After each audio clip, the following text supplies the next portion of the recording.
ಹೆದರಿಕೆ ಅಲ್ಲ ರೀ. ಈಗ ನೀವೇನು ಮಾಡಿರೋದು, ನಾಳೆ ಬೆಳಗ್ಗೆ ನಾನು ನಿಮ್ಮ ಮೇಲೆ ಸುಮ್ಮನೆ ಬಾಯಿಗೆ ಬಂದಾಗ ಮಾತಾಡ್ತಾ ಇರ್ತೀನಿ. ನೀವೇನು ಮಾಡ್ತೀರಾ? ಫಸ್ಟ್ ವಿಡಿಯೋ ರಿಪೋರ್ಟ್ ಮಾಡಕ್ಕೆ ಟ್ರೈ ಮಾಡ್ತೀರಾ, ಕರೆಕ್ಟಾ? ನೀವು ನಾನು ಮಾತಾಡ್ತಾನೆ ಇರ್ತೀನಿ. ಬೆಳಗ್ಗೆ ಇದ್ರೆ ನನ್ನ ಕೆಲಸನೇ ಸಂತೋಷ್ ಹಂಗೆ, ಸಂತೋಷ್ ಆ ಹುಡುಗಿಗೆ ಮೋಸ ಮಾಡ್ದ, ಸಂತೋಷ್ ಅಲ್ಲಿ ಹಿಂಗೆ ಮಾಡಿದಾನೆ, ಇಲ್ಲಿ ಪಾಪ ನೀವೇನು ಮಾಡಿಲ್ಲ ರೀ, ನಿಮ್ಗೆ ಗೊತ್ತಿಲ್ಲ ಮ್ಯಾಟ್ರು. ಏನು ಮಾಡ್ತೀರಾ?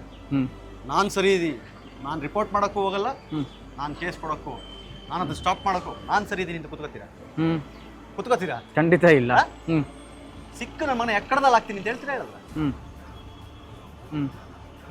ಅವ್ರು ಹಂಗೆ ಹೇಳಿಲ್ಲ. ನ್ಯಾಯಯುತವಾಗಿ ಏನು ಮಾಡ್ಬೇಕು ಅದನ್ನು ಮಾಡ್ತಾರೆ.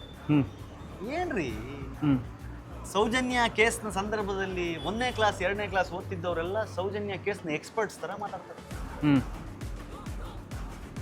ಎಕ್ಸ್ಪರ್ಟ್ಸ್ ತರ. ಕೀರ್ತಿ ಅವ್ರು ಇಷ್ಟು ಮಾತಾಡಕ್ಕೆ ಏನ್ ತಯಾರಿ ಇದೆ? ಐ ಮೀನ್ ಏನ್ ನಿಮಗೇನ್ ಸಾಕ್ಷ್ಯಗಳು ಅಥವಾ ಯಾವ ತಯಾರಿಯಲ್ಲಿ ನೀವಿದ್ದೀರಾ? ಸಾಕ್ಷಿ ಯಾಕ್ರಿ ಬೇಕು? ಅಲ್ಲ, ತಯಾರಿ ಬೇಕಲ್ಲ. ಈಗ ಅಫ್ಕೋರ್ಸ್ ವಿತ್ ಡಾಕ್ಯುಮೆಂಟ್ಸ್ ಏನೋ ಒಂದು ವಿಚಾರ ಹೇಳ್ಬೇಕಂದ್ರೆ ಸುಮ್ಮನೆ ಮಾತಾಡಕ್ಕಾಗಲ್ಲ ರೀ. ನಾನು ಮತ್ತೆ ಅದನ್ನೇ ಇರ್ತೇನೆ. ನೀವೀಗ SLC ಪಾಸ್ ಆಗಿದ್ದೀರಾ? ಅಫ್ಕೋರ್ಸ್. ಏನು ಕೇಳ್ತೀನಿ? ಪಾಸ್ ಆಗಿದ್ದೀರಾ ಅಂತ ಕೇಳಿದ್ದಕ್ಕೆ ಏನು ಕೇಳ್ತೀನಿ ನಾನು? ಮಾರ್ಕ್ಸ್ ಕಾರ್ಡ್ ಅಥವಾ ಏನು? ಅಫ್ಕೋರ್ಸ್. ನೀವು SLC ಪಾಸ್ ಆಗದೇ ಆಗದಿದ್ರೆ ಏನು ಕೇಳಕ್ ಸಾಧ್ಯ ಇಲ್ಲ. ನಾನು ಮತ್ತು ಮಾರ್ಕ್ಸ್ ಕಾರ್ಡ್ ತೋರಿಸಿ, ಮಾರ್ಕ್ಸ್ ಗುರು SLC ಪಾಸೇ ಆಗಿಲ್ಲ ಅಂದಾಗ ಮಾರ್ಕ್ಸ್ ಕಾರ್ಡ್ ಎಲ್ಲಿಂದ ತರಲಿ? ಮಾಡದಿರುವ ತಪ್ಪಿಗೆ ಸಾಕ್ಷಿ ಎಲ್ಲಿಂದ ತರೋದು? ಅಲ್ಲ, ನೀವೀಗ ವಿತ್ ಪಾಯಿಂಟ್ಸ್ ಹೇಳ್ತೀರಾ, ಹೆಸರುಗಳ ಸಮೇತ ಹೇಳ್ತೀರಾ, ನನಗೆ ಅದು ಗೊತ್ತು. ಏನು ತಯಾರಿ ಏನಿದೆ ಕೀರ್ತಿ ಅವ್ರಿಗೆ?